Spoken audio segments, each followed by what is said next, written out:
हैं। हम जब ध्यान लगाते हैं, अकेला कौन ध्यान लगाता है बताओ?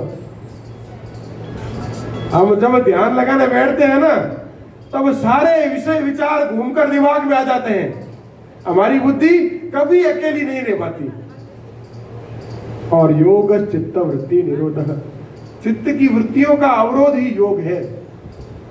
और चित्त की वृत्तियां तब खुलकर काम करने लगती है जब हम शरीर को स्थिर कर देते हैं, ध्यान लगाने बैठते हैं, आसन साधने बैठते हैं।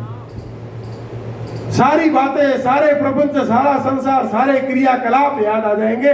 बस एक चीज भूल जाएंगे कि राम को साधना है। माला लेकर बैठेंगे, माला तो फिरेगी नहीं फिरेगी, सारा संसार हमारा मन फिर के आ जाएगा। द्वैत का अभाव चाहिए, वहां दूसरे के लिए स्थान नहीं है। दूसरा होगा तो खनखन होगी। और दूसरा कौन है? दूसरा हमारा मन है। पहले हम खुद हैं, दूसरा हमारा मन है।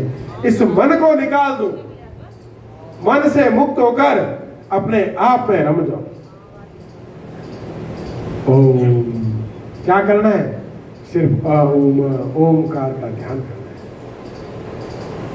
अपने आप को समर्पित करना है।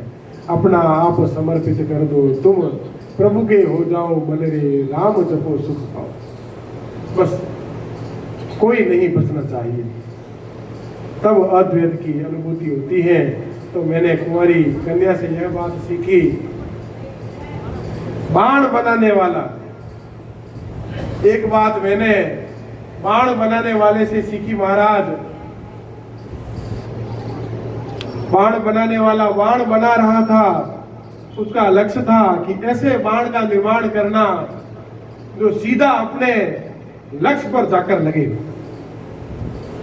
बाण तभी लक्ष्य का भेदन करेगा जब उसमें कहीं कोई गांठ नहीं होगी। बाण की डंडी कहीं पर भी हल्की भारी असमान भार वाली होगी तो बाण अपना लक्ष्य भेद नहीं पाएगा। इसलिए बाण बनाने वाला तल्लीनता से अपने कार्य में लगा हुआ था। पास में राजा की सवारी निकल गई, उसका ध्यान वहां नहीं गया और अपने बाण बनाने में लगा रहा। उसे मैंने देखा। जीवन उस बाण बनाने वाले की तरह साधना से युक्त होना चाहिए और जीवन की दिशा बाण की भांति होनी चाहिए। प्रणवः धनुः सरो ह्यात्मा ब्रह्म तलक्ष्य मुच्यते, अप्रमत्तेन वेदव्यम सर्वतन्मयो भवेत्। शास्त्र कहता है कि प्रणव ओमकार धनुष है। ओमकार धनुष है और हमारी अंतरात्मा उसका बाण है। अंतरात्मा को चढ़ाना है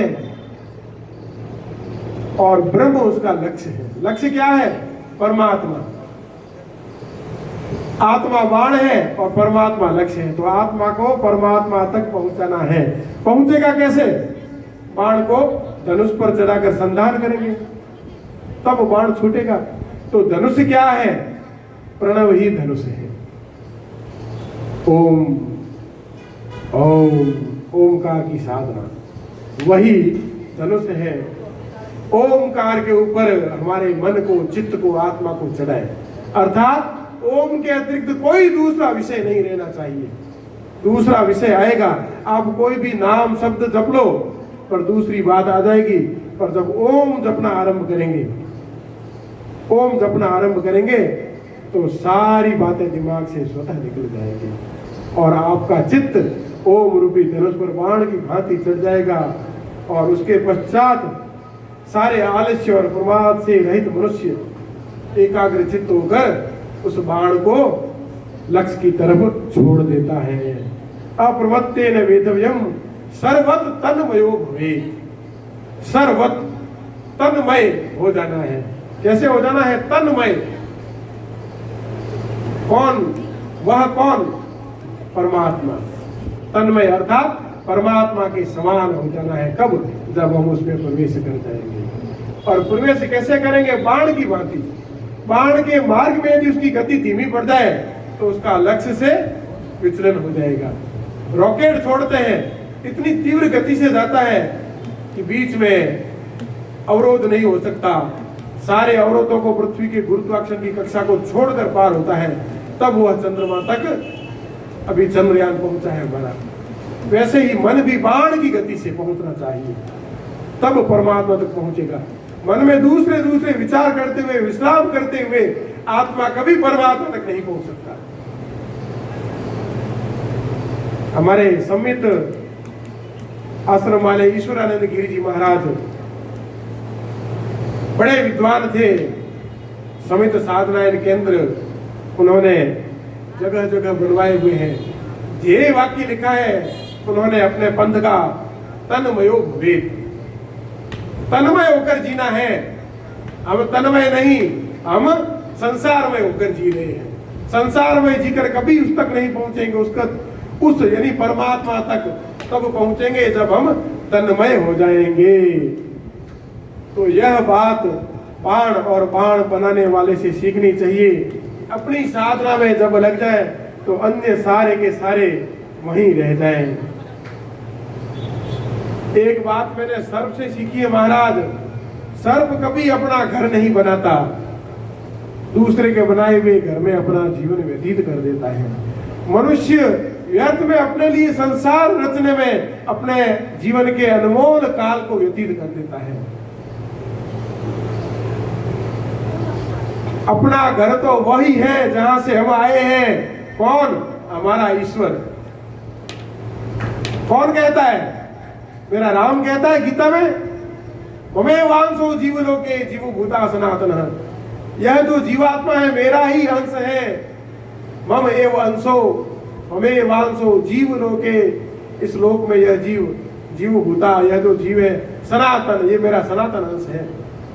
तो हम जब उसके सनातन अंश हैं, वहां से आए हैं, तो ऐसे दूसरी जगह को अपना घर बनाने में, इसमें इतना रचने बसने रमने में क्यों लगे हैं? हम अपने घर, अपने पिता, अपने स्थान की उपासना करें, मेरे राम की उपासना करें। एक बात मैंने मकड़ी से सीखी महाराज, मकड़ी अपने मुख से तंतु पिरोकर जाला बुन देती है और उसको जब उसका मन हो जाता है तब स्वयं ही खाकर वापस नाश कर देती है। वैसे ही मेरे श्री हरि परमात्मा ने यह सारा सकल संसार रचा है। यह ब्रह्मा जी का दिन कल्प है और जब मेरे हरि की इच्छा होती है तो वह इसी का वापस प्रलय काल में नाश कर देता है। तो जब यह संसार अविनाशी नहीं, नाशवान है और इसको बनाने वाला वह अविनाशी है, उसे छोड़कर मैं किसी अन्य की उपासना क्यों करूं? इसलिए हे महाराज, मैं सदैव अपने उसी परम पुरुष परमात्मा के ध्यान में, साधन में सर की भांति लगा हुआ रहता हूँ। बोल श्री कृष्ण कन्हैया लाल।